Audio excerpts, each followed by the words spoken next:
Okay, so good morning again, and welcome to this first panel of the conference called Narratives of Ocean Harms and Blue Crimes. As you can see in the program, we have 15 minutes right now to present the panel, but we have decided not to have these 15 minutes, but to introduce the different speakers, begin the conference, okay? So right now, I'm going to introduce you Nigel Saud, because to open this panel, we have the honor to welcome Professor Nigel Saud, Emeritus Professor of Sociology and Criminology of the University of Essex. And he's one of the most influential figures in the development of green and blue criminology. His work is widely recognized all over the world, and he includes a lot of awards from the British Society of Criminology, for example, or the American Society of Criminology. And all of these rewards reflects his impacts and his contribution to this field in criminology. In his presentation today, Representation and Narratives of Ocean Ecocide, a green-blue cultural criminological perspective, the Professor Saud invite us to explore different representations of the ocean through the lens of green cultural criminology. Yeah, we know the idea of the sea as an ambivalent space, so simultaneously a source of life, but also a source of danger. His talk engages with how narratives around consumption, marketing, and resource exploitation shape our understanding of environmental harm, and with also pointing the importance of engaging with alternative perspective, for example, the indigenous knowledge. And now, Nigel, the floor is yours. Thank you very much. Thank you very much for that generous introduction and for the invitation to this fantastic conference and in beautiful Mallorca, which I've never been to before. So that's all very delightful. Of course, I have. Can you hear, or should I? Maybe better for the online. For the online. Oh, okay. I would hate. It's like going to karaoke. I have, of course, heard what we've been talking about. Time length. I have, of course, too many slides. But anybody who wants them, very welcome to share them. Manuel has them. I have them. And as was said in the introductions, perhaps it might lead to some collaboration, some discussion subsequently as well. So do get in touch if you're interested in what I have, which should.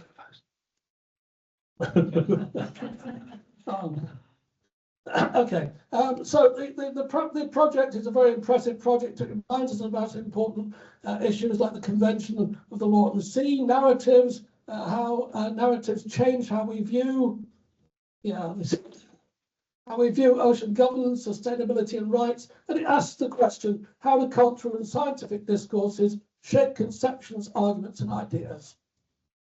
And of course, it's topical and urgent. At the moment, ocean governance and sustainability are international headlines due to politics and policies. The Strait of Hormuz is familiar to some people, but certainly familiar to everybody. Current events do remind us about the importance of conventions related to rights of passage and so on. Interestingly, the United States has not ratified the UNCLOS because of the potential restrictions on deep sea mining. It's objected to those, and I'll talk a little bit about that later. But also what's going on here reminds us of the importance of stories. The Hormuz Island, which lies at the mouth of the strait, is often referred to as Rainbow Island because of the red soil that surrounds it. For generations, in stories and myths and legends, the sailors passing by the island have seen its red beaches, making the surrounding waters look like blood, which in current circumstances seems kind of ominously prophetic.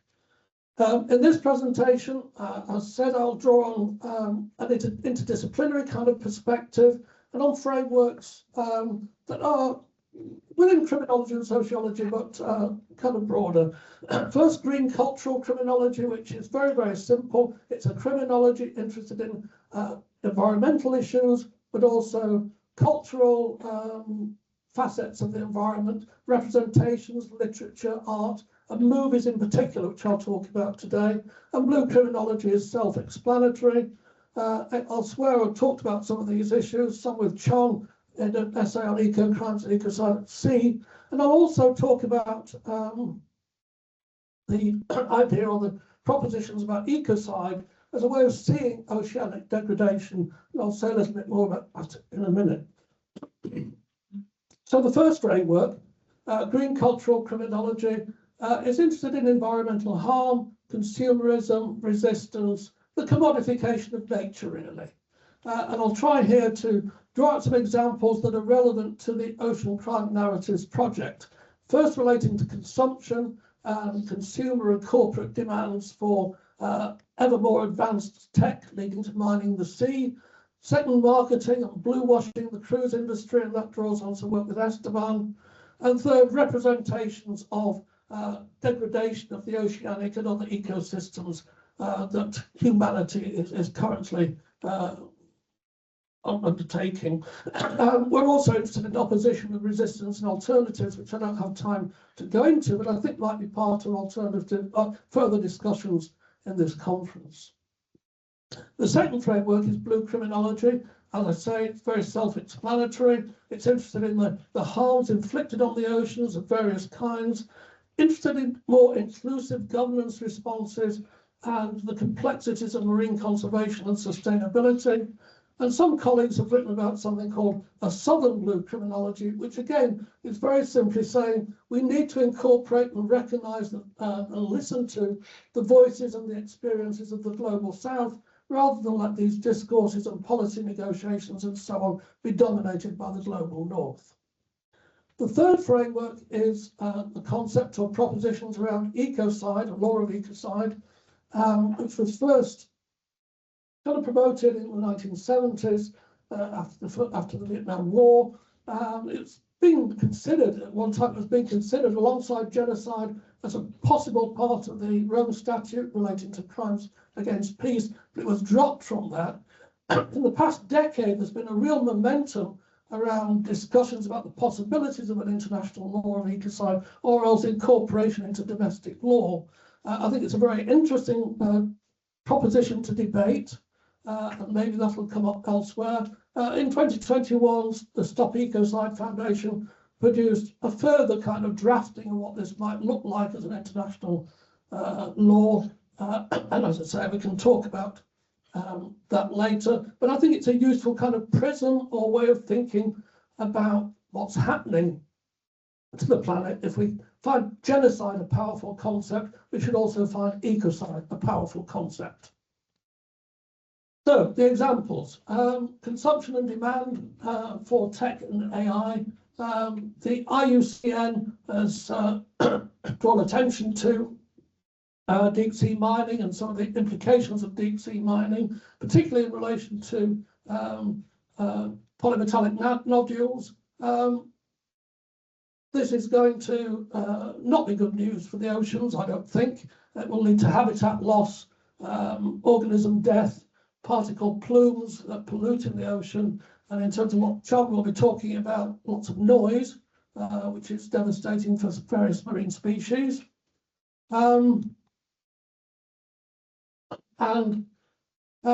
This is really a short-termist thinking of the exploitation of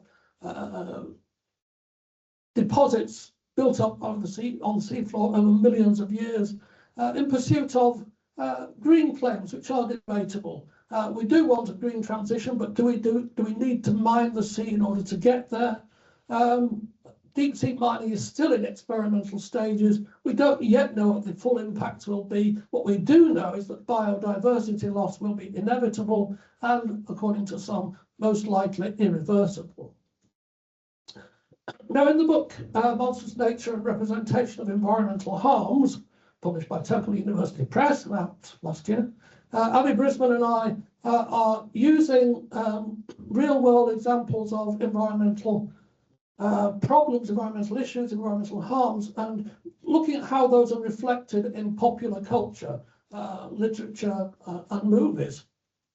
In this particular case, in the Marvel Cinematic Universe, which most of you, I'm sure, will be familiar with, big blockbuster movies, fictional mineral vibranium is miraculous in the kinds of purposes it can be used for. and the underwater kingdom of Talocan, a hidden Atlantis-style civilization, has been thriving because of its use of vibranium. The film has the themes of colonization and enslavement of peoples, Mesoamerican, Latin American peoples from the past. And then rather topically, Americans discover the vibranium in the ocean that the Talocan people have been using and decide that they want it. The entire Talocan civilization comes under threat. Can you imagine an American president saying that we need this for purposes of national security and we will go and get it? Not really going to happen, is it? No. So, you know, it's a pretty clear parallel, actually. Marketing, blue washing the cruise industry. Cruises are a very interesting type of tourism, and I know we're going to have another session talking about tourism, which will be interesting. They're not just about mobility, they're about status, exclusivity, and luxury. They are, you know, commercial operations that cater to diverse markets, but not generally the poor. They're a form of consumption that reflect a particular model of growth that ignores the ecological limits of the planet.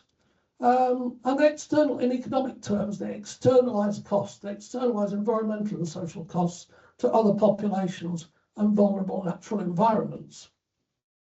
And the cruise industry is a huge contributor to all kinds of environmental harms, but in a way quite lightly regulated. It's actually really a mega industry now. It dipped, of course, during COVID, but has recovered substantially since. It manages to evade responsibility for various forms of pollution. It's very good at marketing blue credentials, commitment to the oceans, commitment to the environment.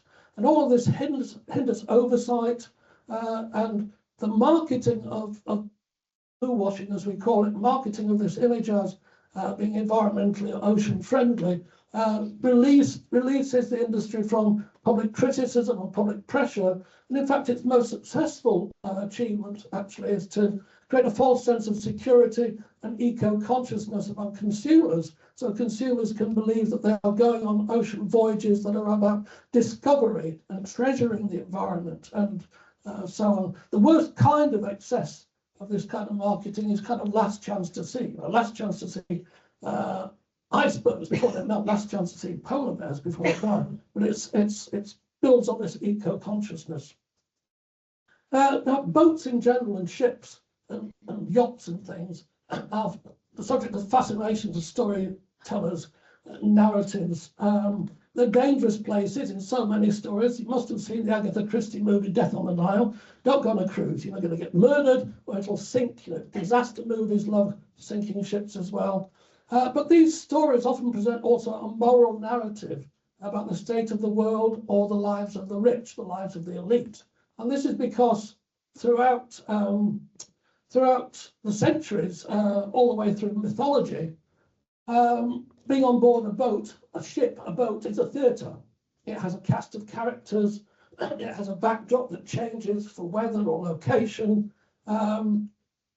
It has conflicts and interactions within a small confined space. So in terms of narratives, being on board a boat is perfect for stories. There's a very good example in a 2022 movie called Triangle of Sadness, which is a luxury cruise with a grumpy captain and wealthy guests and so on. It addresses issues like class structure and power dynamics and so on. So there's lots of movies like this that take advantage of the ship, being on board ship as a theatre on the high seas. Next. Representations. Well, if narrative writers or filmmakers are looking for a significant plot, then one that's edging towards the end of the world is a pretty useful one to have. So if you look at how climate change is impacting the world's oceans, then we have excessive heat and energy, changing temperatures, cascading effects, melting ice, sea level rise, marine heat waves, ocean acidification, with a lasting impact on biodiversity and coastal communities. And of course, Movies, Hollywood movies, all movies, love end-of-the-world narratives. They are spectacular stories to be able to tell. So you must have seen, just keep going through all of these, you must have seen some of these big movies, Day After Tomorrow, Snowpiercer, and so on. They're all building on this theme of a tipping point between human interventions that have failed or human hubris, human experiments that have made things worse. We've tipped over into disaster. We've tipped over into a new ice age or climate that's run out of control. So Hollywood loves that kind of movie. The most famous Earth is Flooded movie is probably Waterworld from 1995, with the ominous opening, the future, the polar ice caps have melted, covering the Earth with water. And it's quite a good movie in terms of drawing attention to some of these issues, although oddly the movie doesn't really ask about how the ice caps melted or really explore why, but 1995 maybe that wasn't what they were going to do. So the sea is the cradle of life and inspiration of storytellers, perhaps also it's where life of the human story will end. The sea, the oceans epitomise the limitations of human capacities to maintain order and assure social and material stability, and the fear that all such efforts will be overwhelmed. A visceral terror of the deep and its hidden powers is reflected in ideas about the sea and its potential to be monstrous. So, in the past, marine megafauna have always attracted attention. In the past, seen as fantastic mythological creatures, dangerous monsters. Although today, most megafauna species are valued, seen as charismatic animals that have the ability to capture the imagination of the public and induce people to support conservation action or to donate funds. So marine megafauna are a good example of how narratives have changed and the purposes to which they can be deployed or used have changed as well. So now, skip. So now, yes, we need to understand how storytelling, as with this project, shapes how we understand the world and nature. We'll skip to the next one, and this one. So the stories we need to listen to include the oral stories that Indigenous peoples around the world transmit from generation to generation. These are about establishing a respectful relationship with ecosystems, but we also have to think imaginatively, creatively about how stories and images can help shape or develop or build conservation and restoration policies, practices and interventions. Next. Redford and colleagues remind us that our reliance on storytelling is understandable because storytelling is an ancient human behaviour, very effective. We tell success stories to inspire people to replicate success. So, for example, the collective ocean culture describes itself as a global ocean community and media house, reconnecting people and nature through the power of stories. And they say that by bridging the gap between culture, science and communication through creative practices, we can promote collaboration between sustainable development, heritage and ocean stewardship. So today, the social and natural sciences need to be more sophisticated without being more compartmentalized. I think that's one of the aims of this conference, is to try and promote that spirit. We need to be intellectually receptive and sympathetic to other areas of knowledge and viewpoints, and synthesize useful knowledge regarding environmental threats. So can we learn from the useful knowledge in Indigenous cosmologies and narratives? We need to ask, what does the ocean mean to other communities, especially those facing climate change and experiencing the legacy of colonialism? I think Aoife and colleagues are going to be talking about maps and so on later. If we look at Western maps, they focus on land and water in terms of property ownership. Indigenous perspectives and scholarship view land, water, air and the ocean as interconnected. There's something to really connect with in terms of that spirit and that way of looking at things. So it's vital that Indigenous knowledge and perspectives are incorporated into ocean policy. in order to improve equity and justice for Indigenous peoples, although we must avoid over-romanticisation and being naive. And in conclusion, which I think I've done quite well there, there are different ways of identifying definitions and problems, of representing the economic value and power of the oceans, as well as their vulnerability and beauty. And hopefully these different ways of looking at the kinds of issues that we're talking about at this conference from different disciplinary backgrounds and directions, just talking to colleagues at the back there, just in one small group, there's lots of different ways of thinking about and representing these challenging issues. Hopefully this can all help us to identify better ways of safeguarding the future sustainability of the seas that ultimately the planet and anything on it depends on. So.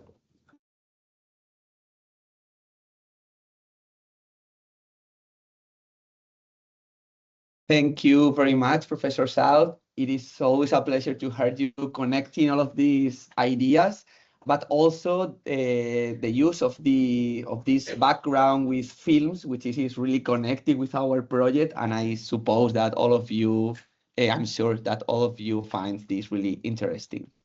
And right now we are open like a 10 minutes space to formulate questions for Professor South. Then we are going to move forward to the next conference. So now it's your turn for questions.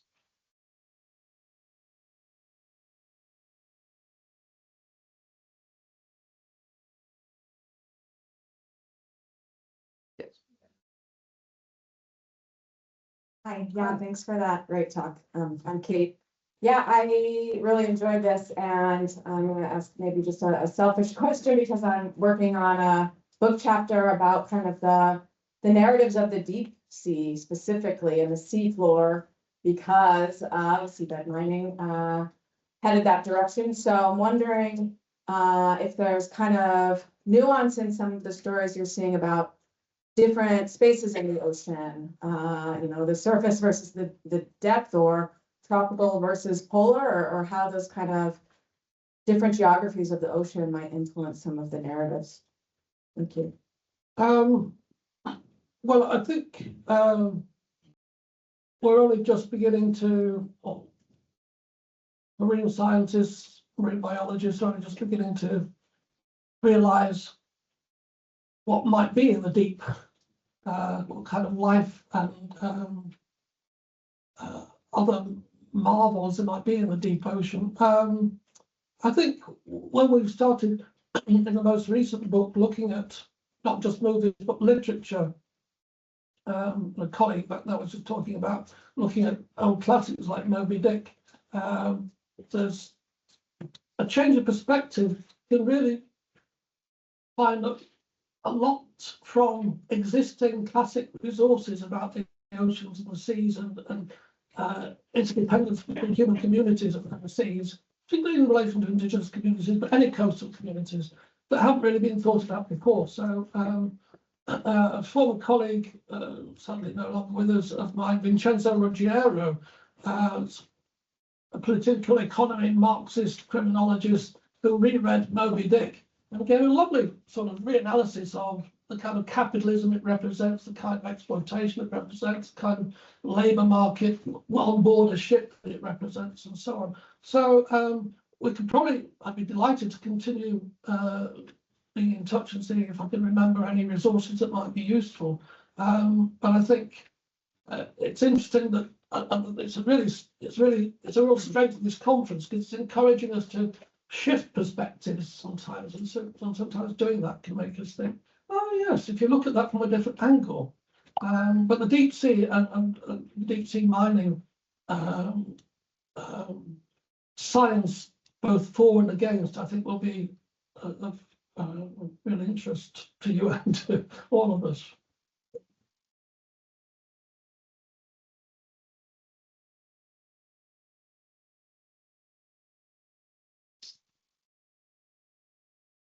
That was a really interesting talk. Thanks, Nigel. I'm still learning just from what you just said, thinking about like how a story goes from a story to affecting something like policy or science. And I mean, I think about, like, we talked a lot about stories, and I feel like people pick up on an agenda in a story. And I'm curious if you have thoughts about like how a story goes from, or is there a difference between telling a story with an agenda or getting the message across without, I don't know, making that agenda really clear? Thinking about the example of Waterworld, where they didn't even talk about why the poles melted. Like, is that, I haven't really phrased this question very well, but I really like these stories. They've probably influenced me in some way, but I don't always see how they go from just being stories in our culture to like actually affecting decisions that are made about the ocean. Yeah. So I think Waterworld's a good example of kind of having a legacy message. At the time, people just thought, here's science fiction, the world's flooded. Later on, people like me come along, people watch it and they say, oh, why is it flooded? Yeah. And I see that it does get some melting. I think how stories and images can affect policy. Well, if you have a president with a short attention span who really is based on images and stories, somebody feeds him, then I think there's a pretty direct route to action and devastating action. I think some movies, very often children's movies, and my colleague Emeritus has written a lot about children's literature, which can be very environmentally conscious and friendly, but also Pixar and related kinds of movie makers can be really quite good at getting across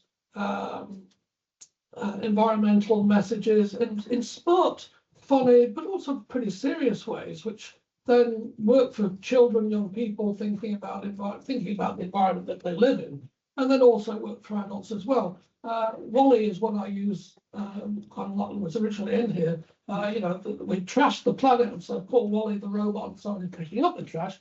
Meanwhile, the elite have gone off in ships into space to reproduce the consumer world. And there's a one called Clouding the Chance of Meatballs, which is like, okay, we also don't know how to make food anymore, so we make this machine, magically making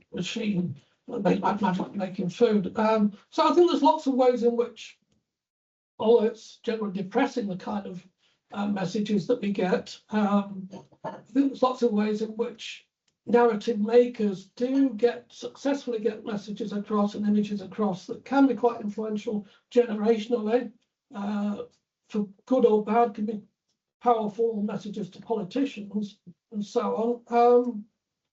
Of course, it's used the other way as well. So the climate change, the anti-climate change lobby has been remarkably successful at using what they would call neutral journalism. It's fake journalism, but using stories and the journalistic form to cast doubt upon climate science and so on. And of course, if you've got billions of dollars pumped into that kind of marketing and public relations endeavor, and you can take out full-page ads, and you can create comic books and things like that.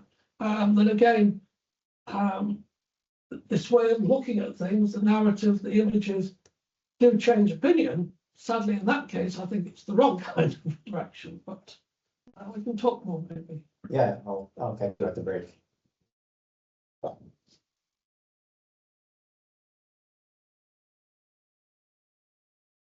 I was basically going to more or less the same question that he has, but to make it like maybe more specific. How do you feel like visual culture in this case movies, or maybe like broader like popular culture, has affected your own research? How do you feel like it has helped you think about anything like specific that you can remind now, so we can see how this what he was saying, that how they changed our opinion? So how does it has changed your opinion, or how has it helped you think about anything?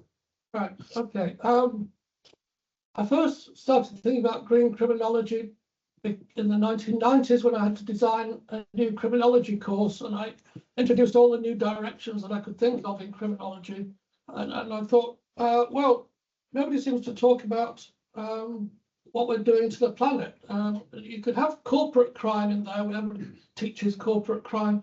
But a lot of the things that corporations actually do are damaging to the environment. People focused on the corporations and law rather than the outcome. And I also used to teach health professionals about public health. And one of the main public health issues is actually pollution. It causes all kinds of health problems and it's avoidable.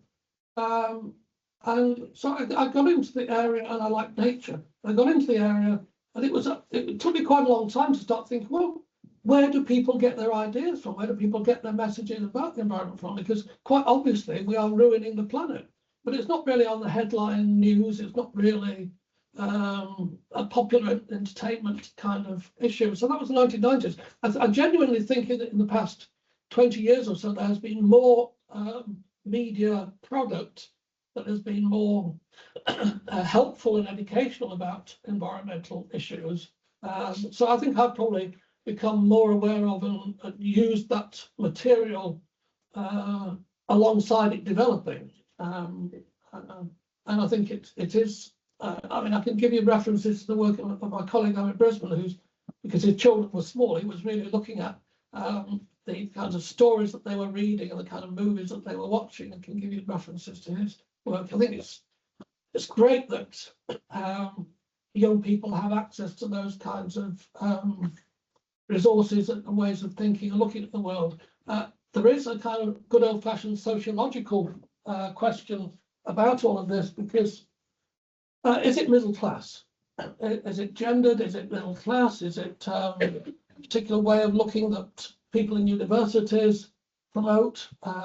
If it is, how do we broaden out that kind of message making and giving? And that's one of the powerful things about big movies. If you've got big movies with a pro-environmental message, if it makes people go away and think, then that's really reaching a lot more people than somebody who's going to reread Moby Dick, because Moby Dick's a hard book to read. Anyway, talk to more.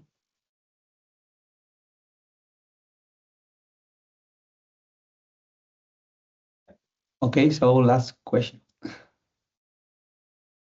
was a troublemaker.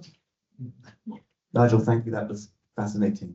I wonder if you could talk a little bit more about how hegemony may be constructed through different fictional narratives, through the gaps and omissions of things that aren't said. You've alluded to this in Waterworld, that the world's flooded and no one's asked why. Yeah. You've alluded to the missing voices who don't get to write the Hollywood scripts. How do you, what looking across the genre, what patterns do you see in the gaps that are formed?